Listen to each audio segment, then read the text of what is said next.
Hello guys, I am advocate Dishant from Dishant law academy. आज हम पढ़ने जा रहे हैं 439 बात करता है आपका हाई कोर्ट की और कोर्ट ऑफ सेशन की बेल के रिगार्डिंग, यानी कि हाई कोर्ट को और कोर्ट ऑफ सेशन को बेल के रिगार्डिंग पावर है। अब देखिए यहाँ पर इनको सुप्रीम पावर है। और पहली बात देखी जाए तो यहाँ पर आपका बात करी गई है 439 बेलेबल हो या नॉन बेलेबल हो, दोनों की बात कर रहा है। ठीक है, मतलब नॉन बेलेबल में, बेलेबल में, पर यहाँ पर किसके पास पावर है? कोर्ट ऑफ सेशन और हाई कोर्ट के पास। यहाँ पर एंटीसिपेटरी बेल की बात नहीं कर रहा है, एंटीसिपेटरी बेल की बात नहीं कर रहा है। एंटीसिपेटरी की पावर देखिए हाई कोर्ट और कोर्ट ऑफ सेशन में आपका एंटीसिपेटरी बेल लगती है, पर वो 438 में लगती है। यहाँ पर रेगुलर बेल लगती है। रेगुलर बेल का मतलब जब अक्यूज आपका अरेस्ट हो चुका तब। ठीक है, और इसमें वो वाले केसेस लगेंगे जो मैजिस्ट्रेट बेल नहीं ले सकता। मैजिस्ट्रेट कौन कौन से केस में बेल नहीं ले सकता? डेथ वाले केस में बेल नहीं ले सकता, दे नहीं सकता। आपका लाइफ इम्प्रिजमेंट वाले में बेल नहीं दे सकता, और एक्सक्लूसिवली जो पूरी तरह से कोर्ट ऑफ सेशन ट्रायल है उनमें नहीं दे सकता। जैसे 302 में आपके यहाँ आपके हिसाब से किसके पास बेल लगेगी? मैजिस्ट्रेट के पास। Answer is no. क्यों? क्योंकि ये लगेगी आपका कोर्ट ऑफ सेशन में, क्योंकि यहाँ लिखा है एक्सक्लूसिवली कोर्ट ऑफ सेशन के यहाँ जहाँ ट्राइबल है। एक बार पढ़ते हैं, लिखा हाई कोर्ट और कोर्ट ऑफ सेशन में डायरेक्ट एनी पर्सन में an accused of offence in custody भी रिलीज ऑन बेल। बेल पे छोड़ सकते हैं if the offence is nature specified. और मतलब इसमें कंडीशंस भी लगाते हैं। 437 के 3 में हमने पढ़ा था कि मैजिस्ट्रेट आपका बेल देते वक्त आपकी कुछ कंडीशन लगा देगा कि वो दोबारा पनिशमेंट ऐसे कुछ नहीं करेगा, ऐसे कुछ ऑफेंस नहीं करेगा। ये देखिए ये वाली कंडीशंस आपका, ये वाली कि एग्जीक्यूट करेगा बॉन्ड को, आपका कहना मानेगा, सारी ये जो कंडीशन है वो वाली सारी कंडीशंस लगा देता है। ठीक है, तो इसमें ये है that the condition imposed by magistrate will release on bail set aside. अब मान लीजिए सेट असाइड और मॉडिफाइड का मतलब क्या है? यहाँ पर हाई कोर्ट ऑफ सेशन को ये भी पावर है कि जैसे मान लो मैजिस्ट्रेट ने आपका 437 में किसी को बेल दे दी, और बेल जब दी उस पर बेल बॉन्ड लगा दिए 1 लाख के। ठीक है, जो बहुत ज्यादा है, उसके अक्यूज के पास है नहीं, तो आप कहाँ जाओगे? कोर्ट ऑफ सेशन में तो जाओगे। कोर्ट ऑफ सेशन में कहोगे कि आप इनका जो ऑर्डर है इसे मॉडिफाइड करो। ठीक है, मॉडिफाइड मतलब यानी कि ये हटाओ। अच्छा, मान लो कि आपका एक मजिस्ट्रेट ने 437 में आपका बेल दे दी किसी को। अब इसकी बेल दी है, इसने बेल दे दी, मतलब बेल ग्रांटेड हो गई। अगर क्या आपको आगे जाना है, इसकी कैंसिलेशन करवानी है, तो किसके पास जाओगे आप? कोर्ट ऑफ सेशन में जाओगे। हालांकि इसके पास भी बेल लगा सकते हो आप, इसके पास भी बेल लग सकती है कैंसिलेशन की। तो ठीक है, देखिए कैंसिलेशन के आपके 2 प्रोविजन है, 437(5) सब क्लॉज 5 और 439 सब क्लॉज 2। इसमें बेल कैंसिलेशन आपका मैजिस्ट्रेट करता है आपका। ठीक है, और 439 में आपका कोर्ट ऑफ सेशन या हाई कोर्ट बेल कैंसिल कर सकती है। तो ये चीज आपकी बात कर रहा है। ठीक है, और इसमें असेट असाइड भी हो सकता है। जो मान लीजिए मैजिस्ट्रेट का अगर ऑर्डर हुआ है आगे का, ठीक है, या तो मैजिस्ट्रेट उसे खुद भी कैंसिल कर सकता है, पर अगर आपको आगे जाना है तो कोर्ट ऑफ सेशन भी आपका सेट असाइड कर सकता है मैजिस्ट्रेट के ऑर्डर को।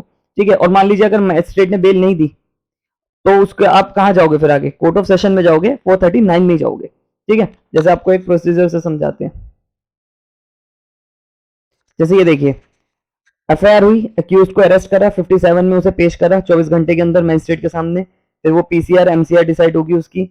ठीक है, अब देखिए बेल लगेगी। बेल जो है वो आपका 437 में लगेगी मैजिस्ट्रेट के सामने। ठीक है, अगर वो केस आपका मैजिस्ट्रेट ट्रायल है, और 439 में आपका कोर्ट ऑफ सेशन में लगेगी, अगर वो कोर्ट ऑफ सेशन ट्रायल है आपका, या हाई कोर्ट में लगेगी। ठीक है, हालांकि ऐसा कोई प्रोविजन नहीं है कि आप सीधा डायरेक्टली हाई कोर्ट नहीं जा सकते, बट आपका कई जजमेंट्स में देखा गया है कि पहले कोर्ट ऑफ सेशन जाओ देन हाई कोर्ट जाओ। हाई कोर्ट डायरेक्टली ट्रीट नहीं करती। ठीक है, तो 439 आपका यहाँ लगी। अब ये 438 का है। 438 मैंने आपको बताया था, 438 आपका यहाँ लगेगा। अब मान लो मैजिस्ट्रेट ने 437 में मैंने बेल लगाई, 437 में मैंने बेल लगाई, मैजिस्ट्रेट ने मेरी बेल को रिजेक्ट कर दिया। अब मैं आगे कहाँ जाऊंगा? कोर्ट ऑफ सेशन में जाऊंगा, और कोर्ट ऑफ सेशन में कौन से सेक्शन में जाऊंगा? 439 में जाऊंगा। ठीक है, तो ये चीज आपको बस समझाने की कोशिश थी। दोबारा आ जाते हैं हम आपके इस पे सब। प्रोवाइडेड हाई कोर्ट और court of session shall before granting bail, यानी कि बेल को ग्रांट करने से पहले, person who is accused of offence which exclusively try by court of session, यानी कि वही बात आ गई जो कोर्ट ऑफ सेशन ट्रायल है आपका फर्स्ट शेड्यूल में दे रखे हैं। ऑफेंस के आगे ये ऑफेंस की सेक्शंस दे रखा होगा, ऑफेंस का नाम दे रखा होगा, कितने साल की पनिशमेंट है, आप पीछे जाके देखिए, और उसमें कोर्ट ऑफ सेशन ट्रायल है, मैजिस्ट्रेट ट्रायल है, सब दे रखे हैं। तो जो मैजिस्ट्रेट ट्रायल है, जहां पर सॉरी जो कोर्ट ऑफ सेशन ट्रायल है, और which is not tribal bye punishment, यानी कि जहां पर एक्सक्लूड कर रखा है 437 में, जो मैजिस्ट्रेट में जिसमें बेल देता है, उसमें जिसमें मैजिस्ट्रेट को बेल देने से मना कर रखा है, जैसे डेथ में, लाइफ इम्प्रिजमेंट, या प्रीवियसली कन्विक्टेड आदमी है आपका एक या दो से ज्यादा ऑफेंसेस में, तो उन वाली चीजों में दे रखा है वहां पर। Imprisonment for like give notice application of the public prosecutor, तो वो किसको देगा, पब्लिक प्रोसिक्यूटर को एक नोटिस देगा, for reason to be recorded in writing opinion it is not practical give such notice. और अगर नहीं है, अगर वो नोटिस नहीं सकता तो आपका वो प्रैक्टिकली नहीं है तो रिकॉर्ड में रीजन देगा। जैसे मान लो आपका ये कोर्ट ऑफ सेशन के सामने बेल लगी, पर वो किसी भी कारणवश आपका पीपी को नहीं बुला पाया, ठीक है, या पीपी को नोटिस नहीं दे पाया, तो कोर्ट ऑफ सेशन खुद भी दे देगा, बस रीजन रिकॉर्ड में लिख के दे देगा कि देखो मैं पीपी को इसलिए नहीं बुला पाया कि अभी वहां कोई पीपी नहीं था, जो भी रीजन देगा तो वो इसके बिना भी कर सकता है, पर राइटिंग में रीजन लिखना पड़ेगा। अब जैसे आपको एक चीज दिखाते हैं, ये देखिए एक बेल लगाई। अब ये बेल कौन से सेक्शंस में आपकी 302 और 201, ठीक है, आपका कोर्ट ऑफ सेशन ट्रायल है।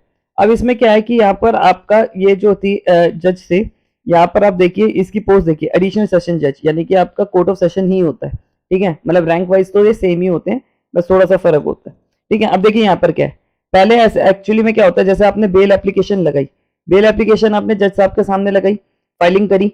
अब फाइलिंग करने के बाद तो जज क्या करेगा, इससे आईओ की रिपोर्ट मंगवा लेगा, आईओ की रिपोर्ट मंगवाएगा, क्यों, जैसे देखिए यहाँ पे लिखा है in the reply it is stated by IO, IO मतलब इन्वेस्टिगेशन ऑफिसर, इन्वेस्टिगेशन ऑफिसर की रिपोर्ट मंगवा लेगा। अगर केस इन्वेस्टिगेशन में है तो, अगर इन्वेस्टिगेशन में है देन आईओ की रिपोर्ट का क्या करेंगे, देन तो फिर वो पीपी अपना पीपी जज पीपी से पूछेगा, अक्यूज के वकील से पूछेगा और अपने फाइंडिंग्स देखेगा, देन कर देगा, ठीक है। पर यहाँ पर अगर बेल इन्वेस्टिगेशन ट्रायल मैटर है तो आईओ की आपकी मंगवाना मैंडेटरी हो जाता है इनके लिए, ठीक है। फिर बाद में वो अपनी कीपिंग व्यू में रख के आपका दे सकता है जो भी ऑर्डर उसने देना है, जैसे इसमें आप पढ़ सकते हैं पॉज करके वीडियो।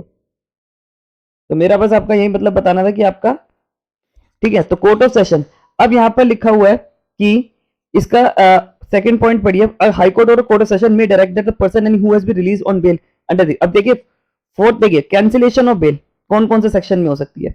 अगर कोर्ट ऑफ सेशन ने और हाई कोर्ट ने कैंसिल करनी है बेल तो वो 439 सब क्लॉज 2 में करेगी, इस वाले में ये वही बात कह रहा है कि हाई कोर्ट ने और कोर्ट ऑफ सेशन ने बेल दिया तो वो ही रिजेक्ट कर सकते हैं, ठीक है।